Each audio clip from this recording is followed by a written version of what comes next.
लकीरें बहुत अजीब होती हैं, खाल पे खिंच जाएं तो खून निकाल देती हैं, और जमीन पे खिंच जाएं तो सरहदें बना देती हैं। अबे मोहब्बत है इसलिए जाने दिया,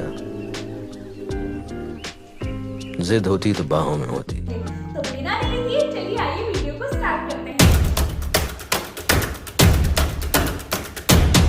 तो फ्रेंड्स, ये तो आप सब जानते ही हैं कि आड़े टेढ़े सवाल पूछने में हमारे रिपोर्टर्स को महारत हासिल है। तो कुछ इसी तरीके का सवाल एक रिपोर्टर इरफान खान से पूछते हैं कि हम आपको बराक ओबामा के साथ डिनर पर कब देखेंगे। बॉलीवुड हॉलीवुड दोनों में बहुत ही अच्छा काम करे, लेकिन हम आपको टाइम मैगजीन के कवर पेज पर या बराक ओबामा के साथ में डिनर पर कब देखेंगे? आई थिंक नेक्स्ट ईयर जनवरी,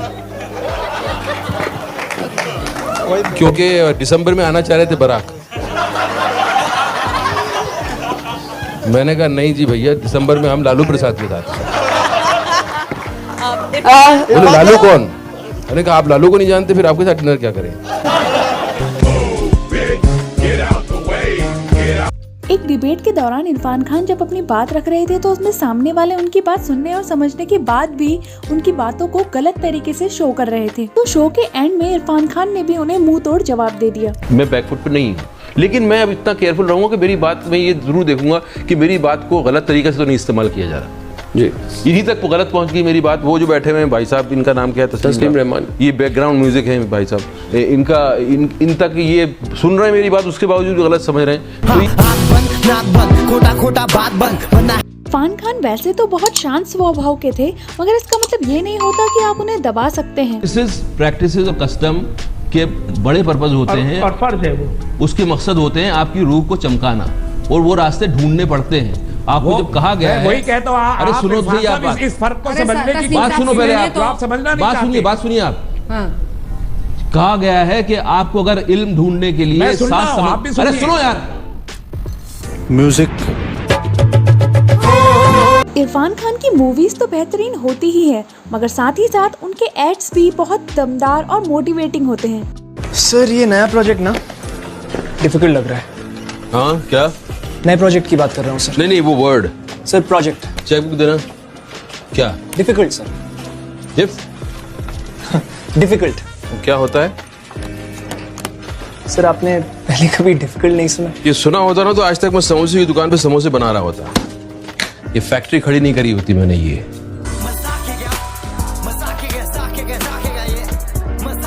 इरफान खान वैसे तो बहुत सीरियस लगते हैं, मगर रियल लाइफ में वो बहुत रोमांटिक भी हैं। सर मैं आपसे ये पूछना चाहती हूँ कि आपने इतनी फिल्म्स करी है, बट कौन सा कैरेक्टर आप ज्यादा एंजॉय करते हो? पान सिंह तोमर जैसे कैरेक्टर या फिर एक रोमांटिक कैरेक्टर?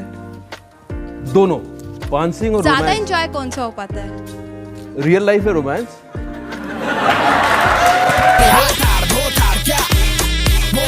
इरफान खान एक लेजेंडरी एक्टर तो थे ही, मगर साथ ही साथ वो प्रेयर का सही मतलब और सही मायने भी समझते थे। ढूंढने के लिए आपको 7 समंदर पार जाना पड़े तो आपको जाना चाहिए तो कौन सा इल्म है? अगर सब कुछ आप ही बता दोगे हमें, सब कुछ आप ही बैठ के डिसाइड कर दोगे हमारे लिए, पहले तो हदीस सही कर लीजिए। 7 समंदर नहीं, चीन का जिक्र है। ये लो, अब इसी पे झगड़ा कर लें। आइए, ये हदीस है।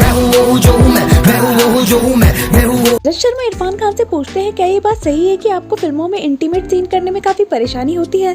लेकिन ये सही है कि जब फिल्मों में इंटीमेट सीन करने होते हैं तो काफी परेशानी होती है आपको? मुझे लगता है कि सामने वाली जो पार्टनर है उनको परेशानी ना हो, उनके चेहरे पे मुझे परेशानी ना दिख जाए, तो इससे मुझे डर लगता रहता है।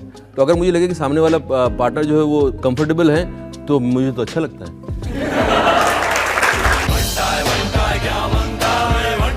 आपका नाम था साहबजादे इरफान अली खान जी।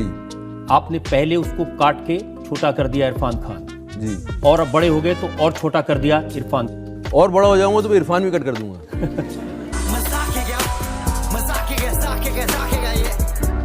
जज शर्मा इरफान खान से पूछते हैं, आप कहते हैं कि फिल्म में सरस्वती होनी चाहिए, पवित्रता होनी चाहिए, लेकिन जब आपने मलिका शेरावत के साथ हिस मूवी करी थी तो क्या उसमें पवित्रता थी? इरफान आप कह रहे हैं कि सरस्वती होनी चाहिए फिल्म में, पवित्रता होनी चाहिए, तो मल्लिका शेरावत के साथ अपना हिस की थी तो उसमें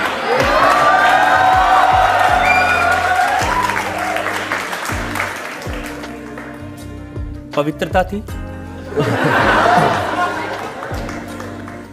उसमें लक्ष्मी दिख रही थी मुझे। समझ में आया क्या लाला?